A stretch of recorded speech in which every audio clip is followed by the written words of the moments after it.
Dear friends, myself Dr. Sachin Goswami welcome you on my YouTube channel Dr. Sachin Goswami's English Classes। दोस्तों, जैसा कि आपको पता ही है कि मैं आपकी बीएड, डीएलएड, सीटेट, यूपीटेट को लेकर आपकी पूरी तैयारी करा रहा हूँ।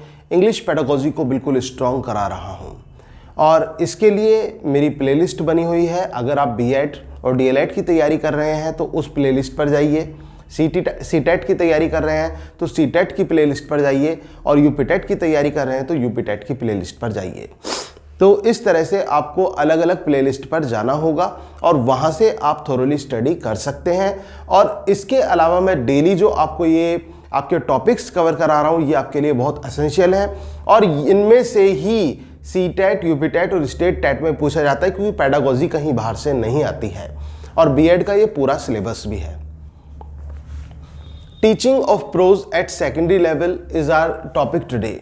आज का जो हमारा टॉपिक है वो है teaching of prose at secondary level. इससे पहले मैं आपको करा चुका हूं teaching of prose at junior level. So what is the major difference between two junior and secondary में? यहाँ पर जो प्रोज टीचिंग का मेजर डिफरेंस होता है वो क्या होता है? केवल और केवल एक मेजर डिफरेंस है जो मेजर है, अदर्स तो हैं ही। मेजर में एक्सप्लेनिंग मेथड, क्योंकि जूनियर लेवल पर क्या होता है, जूनियर लेवल पर हम बच्चों को एक्सप्रेस करने के लिए बोलते हैं, चीज़ों को प्रेसी करने के लिए बोलते हैं, समराइज करने के लिए बोल सकते हैं, लेकिन एक्सप्लेन करना जो है वो सेकेंडरी लेवल पर सिखाया जाता है। तो ये एक्सप्लेनिंग मेथड जो है इसमें बढ़ जाता है and explaining with reference to the context वो यहाँ पर इंक्लूड हो जाता है। सबसे बड़ी चीज़ कि प्रोज में मेन चीज़ आती क्या है?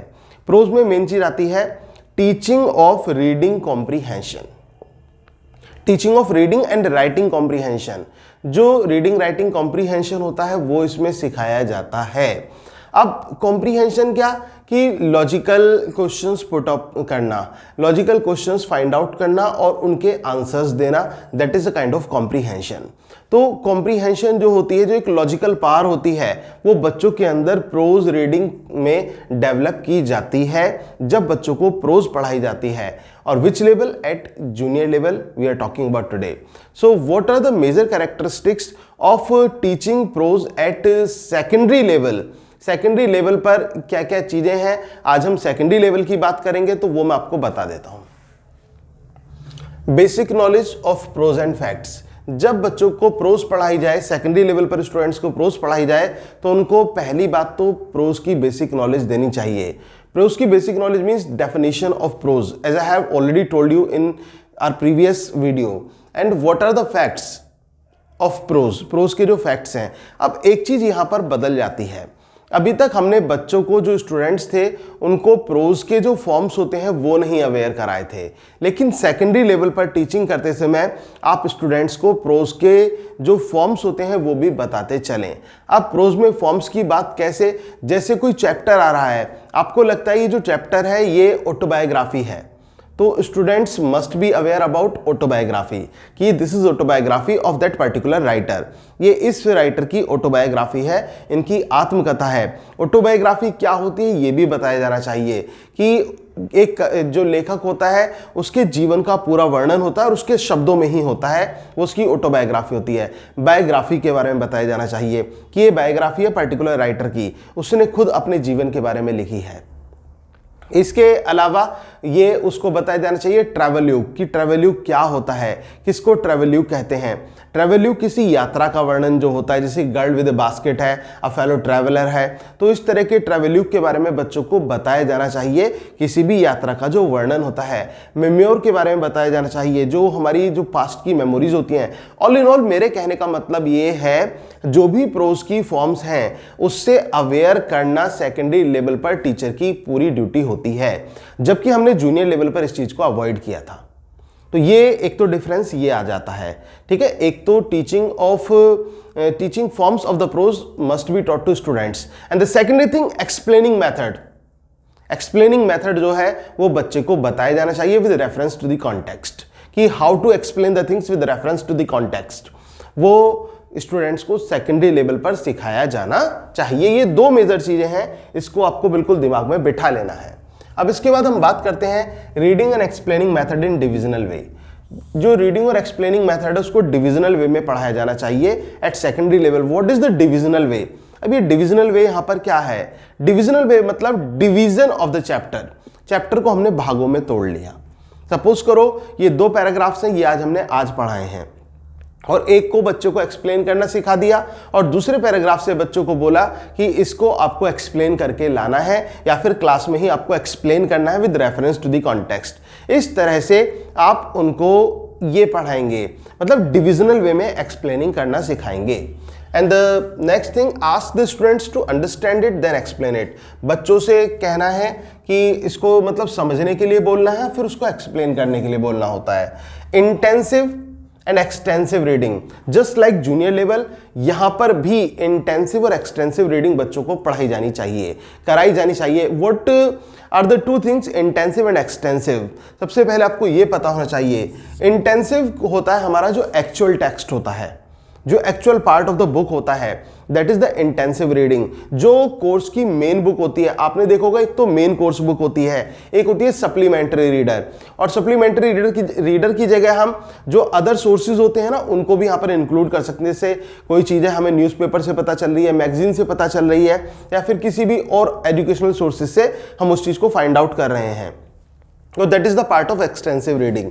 वो एक्सटेंसिव रीडिंग का पार्ट है, लेकिन मेन कोर्स बुक और main text book that is the part of intensive reading. And what is the main purpose of intensive reading? Intensive reading का मेन पर्पस होता है फॉर एक्यूरेसी। एक्यूरेसी के लिए इसको रीडिंग की जाती है, and extensive for the fluency, और एक्सटेंसिव फ्लुएंसी के लिए की जाती है। So that is the major difference between 2, intensive for accuracy and extensive for fluency. ये क्लियर हो गया होगा, और ये क्वेश्चन आपका टेट एग्जाम में पूछा जाता है कि इंटेंसिव रीडिंग क्या होती है और एक्सटेंसिव रीडिंग क्या होती है। Enable students to read fluently. जब हम प्रोज पढ़ाते हैं तो हमारा पर्पस ये होना चाहिए कि जो स्टूडेंट्स हैं वो प्रोज को जब रीडिंग करते हैं तो वो फ्लुएंट रीडिंग करें, फ्लुएंसी हो उनके रीडिंग करने में। एनरिच वोकैपार, जो वोकैबुलरी है, उनकी वर्ड पार है, उसको स्ट्रॉन्ग बनाना प्रोज का पर्पस होता है। क्योंकि प्रोज क्या होता है?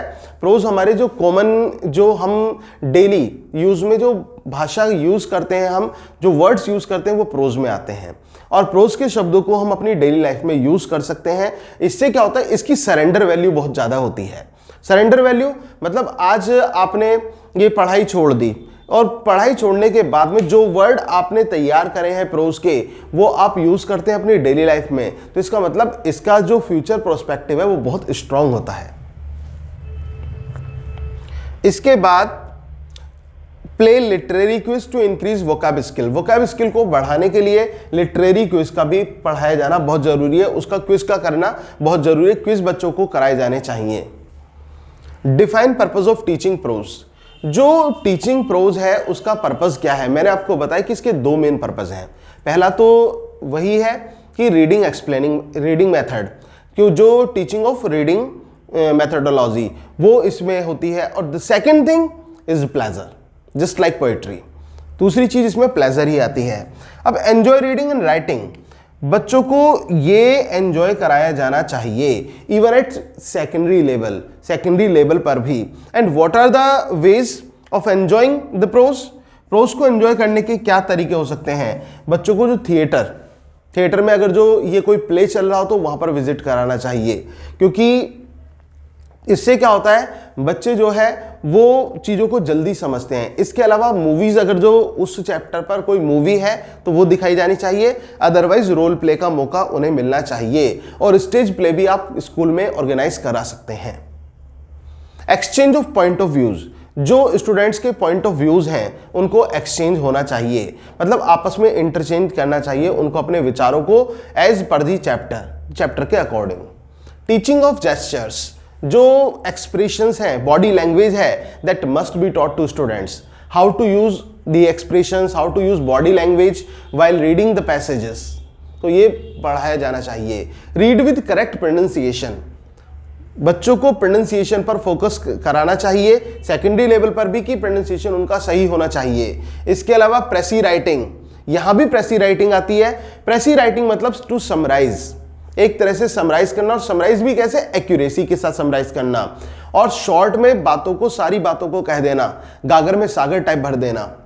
सेलिब्रेट, एप्रिशिएट स्टूडेंट्स एफर्ट, जो स्टूडेंट्स ने काम किया है ये टीचर की ड्यूटी बनती है कि दैट मस्ट बी एप्रिशिएटेड, कि उसको अप्रिशिएट किया जाना चाहिए। Use of proper intonation, stress and pause, intonation, stress और पॉज का यूज होना चाहिए। इंटोनेशन जो up and down skills of pronunciation होते हैं वो भी बच्चों को बताए जाने चाहिए। स्ट्रेस जैसे एक्सेंटेड और अनएक्सेंटेड सिलेबल्स होते हैं उनका यूज कैसे करते हैं वो बताया जाना चाहिए, और कहां पर पॉज देना है तो वो भी बच्चों को बताया जाना चाहिए। Division of words, easy and difficult words, इसका एक डिवीजन होना चाहिए, उस तरह से तैयार कराए जाने चाहिए। Develop comprehension skill, it is I have already told you that this is the main characteristics of teaching prose. Develop comprehension skills. Peer discussion, group discussion, communicative approach आ जाती है यहाँ पर। एंथुजियाज्म एंड डिटर्मिनेशन, यहाँ पर भी students को जो है यहाँ पर उनको एक तरह से एनकरेज, मोटिवेट किया जाना चाहिए ताकि उनकी विल पावर स्ट्रांग हो सके और वो फ्यूचर में आगे चलकर एक अच्छा कार्य कर सके और अच्छी रीडिंग कर सके, प्रोज में एक एक्सपर्टाइजेशन वो अपने अंदर ला सकें। तो ये these are the characteristics of teaching prose at secondary level. I hope कि आपको समझ में आ गए होंगे। अगर दोस्तों आपको मेरी ये वीडियो अच्छी लगी हो या फिर मेरी जो अन्य वीडियोस हैं वो आपको अच्छी लग रही हो तो प्लीज चैनल को जरूर सब्सक्राइब कर लीजिएगा। अब हाँ, एक क्वेश्चन और मैं आपके साथ में थोड़ा डिस्कस कर लेता हूं। एक्चुअली मेरे पास अभी कमेंट आया था, सर ये चलो सीटेट यूपीटेट के लिए सही है, हमारे बीएड के लिए भी जहां शॉर्ट क्वेश्चंस आते हैं वहां सही है, सर हम लॉन्ग क्वेश्चन कैसे तैयार करें इससे। ये क्वेश्चन मेरे पास आया था, तो इसका मैं आपको बता देता हूं। जो मैं ये पॉइंट्स आपके लिए मेंशन करता हूं, यहां पर भी 20 पॉइंट्स हैं। आप खुद सोचिए, अगर जो आप 20 पॉइंट्स को हेडिंग में कन्वर्ट कर दें 20, तो आपका लॉन्ग क्वेश्चन बनता है नहीं बनता है? 20 पॉइंट्स अगर जो ये हेडिंग में कन्वर्ट हो जाएं तो यहां पर आपके जो है 20 हेडिंग्स हो जाती हैं, और उसके बारे में थोड़ा थोड़ा सा हर हेडिंग के बारे में जो मैं एक्सप्लेन करता हूं वो आपको मेंशन करना है। और एक दो जो एजुकेशनलिस्ट होते हैं उनके जो रिव्यूज हैं, उनके जो रिमार्क हैं उसके रिगार्डिंग वो आप अपनी बुक से या फिर अदर सोर्सेज जैसे कि नेट या कहीं से भी आप उनको ले सकते हैं, वो भी आप उन्हें यूज कर सकते हैं। और लास्ट में मैं खुद आपको कुछ रिमार्क्स जो हैं अलग अलग टॉपिक्स पर वो भी मैं आपको बता दूंगा। तो उम्मीद है कि आपको समझ में आया होगा।